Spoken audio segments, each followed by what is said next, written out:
Hello, and welcome to Live Notes, an introduction to Imperial College's Lunchtime concert series run by the Blyth Centre for Music and Visual Arts.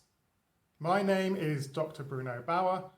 I'm an evening class lecturer in Imperial's Centre for Languages, Culture and Communication, and today I'm going to be introducing London Serenata's performance of French chamber music. On a side note, I also curated this series of live note introductions. I hope you're enjoying them so far. In London Serenata's performance, we're going to hear works by Jean Française and Francis Poulenc, both part of the same circle of French neoclassical composers who really came into their own in Paris after the First World War. Poulenc, the slightly older composer of the two, was even part of the era-defining group Les six composers who were all working towards a pared-down, authentically Gallic sound for their music. No more indulgent romanticism, no more Wagnerism, no more emotional hyper-expression. Those things had brought Europe to war and were now to be banished to the dustbin of history. The new modern sound of 1920s Paris was to be defined by its clear textures, clean sound, and cool expression. Nothing too emotional, and certainly nothing that might smack of Germanness.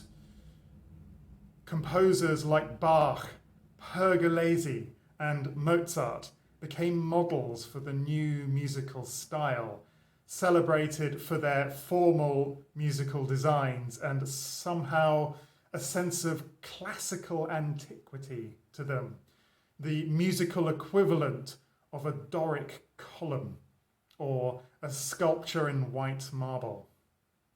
Of course, any Germanic origins were ignored in all of this. Bach is essentially a French composer as far as all of this is concerned.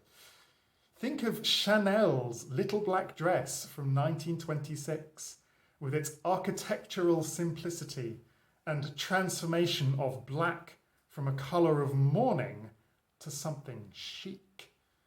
It derives from the same kinds of ideas from the same circle of people. But each composer brought their own individual voices to the general principles as well. The neoclassical affinities between these two works by Française and Poulenc are fairly clear, as you would expect, given that they regularly worked together in both performance and composition. There is the delight in tonality, references to formal structures, and a general bustling cosmopolitan modernity to both of them. However, these two pieces also come from rather different places in time and reflect some key differences in the composers' personalities as well. The performance will start with Française L'Heure du Berger, The Shepherd's Hour, if you like, written in 1947. It is subtitled Musique de Brasserie and apparently was intended for use as background music in a restaurant. However, the title of the piece and those of the individual movements suggest that there's a bit more going on here than just Parisian muzak. L'Heure du Berger, The Shepherd's Hour, the phrase carries associations of what we might call a rapid tryst, or perhaps more directly, something even shorter than a one-night stand. And this rather saucy association explains the people who Française gives us as the titles for each of the three movements. The first is Les Vieux Beaux, literally the old beaux, the old boyfriends, but referring to the kind of deluded old men who think they've still got it, ogling the younger ladies. The object of their attention is depicted in the second movement, Pin-Up Girls.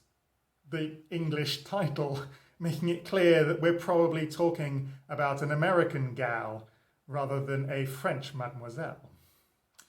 And the last movement is Les Petits Nerveux, the young men after the same thing as Les Vieux Beaux, but a bit less experienced and nervous about it.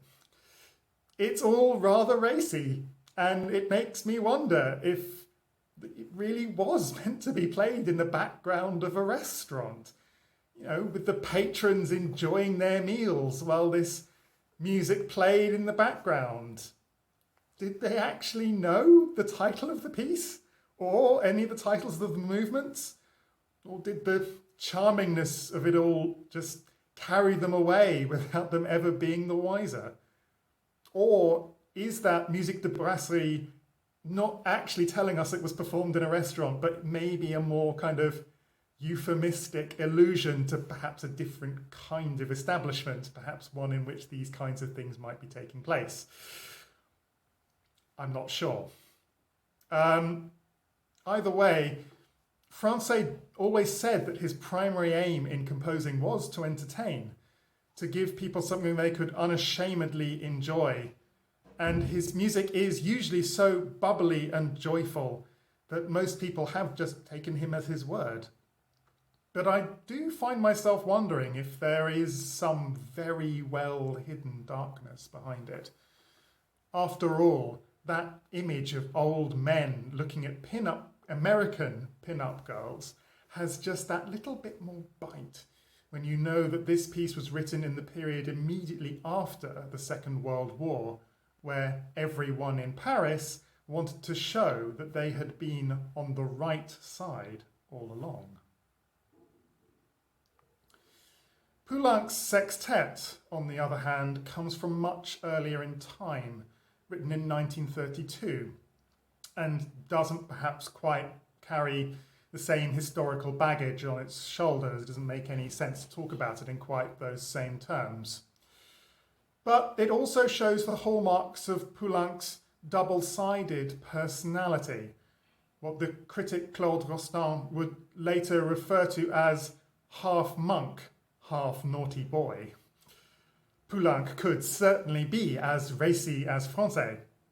His post-war opera bouffe, Les Mamelles de Thérésias, the breasts of Thérésias, centres around a woman who tires of being submissive and turns into a man, her breasts floating away like balloons, and as General Thérésias launches a campaign against childbirth with hilarious consequences. But Poulenc's music always had its solemn moments too. This was especially the case from 1936 with the reawakening of his Catholic faith, which found expression in works like the Mass in G major or the much later Gloria, which is fairly well known. The sextet you'll hear in this performance predates all of this religious music, but you can certainly hear premonitions of it in places. There is the lamenting bassoon solo that interrupts all of the urbane chatter of the first movement, for example. Or there's the suddenly much slower section at the end of all the raucousness in the third movement, progressing to a distinctly chant-like chorale to finish. There's still plenty of wit along the way, of course, such as the opening of the second movement with its louche parody of the famous Mozart sonata in C major, now in D flat, and with a rather hazy cigarette hanging out the side of the mouth accompaniment in the piano. But the overall emotional palette is pretty complex, and it is much more heart on sleeve about the dark side of life than the Française work. For all the fun, jolly sounds you get from both of these pieces, they both also have their ferociously difficult moments for the players, and you're going to get a splendid showcase of just what the players of London Serenata can do. It's one of the glories of French chamber music tradition that it produced so much music that really works for wind instruments, from composers who really understood how to get the best out of these kinds of ensembles. From the sneeringly ironic oboe glissandi at the start of the Française to the swooning flute lines and brassy horn tones from the Poulenc, there's just so much colour to this music. I hope you enjoy the performance. Do tune in for the Blyth Centre's other lunchtime concerts as the term progresses. Thank you for listening.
There's ragtime, jazz influences. If you listen very carefully, you may even hear an allusion to Mozart's C major piano sonata halfway through.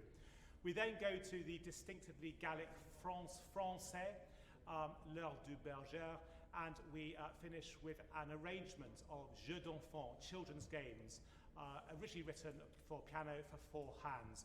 The 4 movements you're going to hear translators: the spinning top, puss in the corner, little husband, little wife, and The Ball. So please give London Serenata a very warm welcome.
can clap if you like.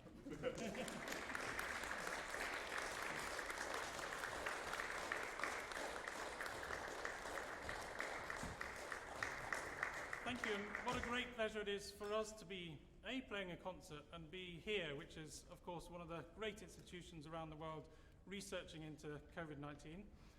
So it's a great privilege and pleasure for us to be here. So the next piece on the program is by Jean Française, L'heure du berger. It's in 3 movements. It was actually written for background music in a Parisian hotel. It's full of the character and excitement of Paris in all 3 movements, really. Yeah, it's a great piece of music. Features the clarinet a little bit in the second movement. I think you'll probably notice that. And yeah, hope you enjoy it. This is L'heure du berger, Jean Française.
Thank you very much indeed. And to finish the concert, we're going to play 4 movements from Bizet's Jeu d'Enfant. This was originally a piano duet written in 1871, and in a way it set a trend for French composers writing music about childhood. There was then Fauré's Dolly Suite, Debussy's Children's Corner, Ravel's Mother Goose Suite, and so on. And this is originally a collection of 12 character pieces about different childhood activities. The 4 movements we're playing are La Toupie, the spinning top, where the music whirls and whirls around. There's Les Quatre Coins, the 4 corners, essentially a game of hide and seek. Petit Mari, Petite Femme, which is little husband, little wife, playing out a little imaginary wedding scene, a duet between the flute and the clarinet. And finally, Le Bal, which is the ball, which is, I imagine, a sort of great gathering of people in a dance. And these are all arranged by myself for the ensemble.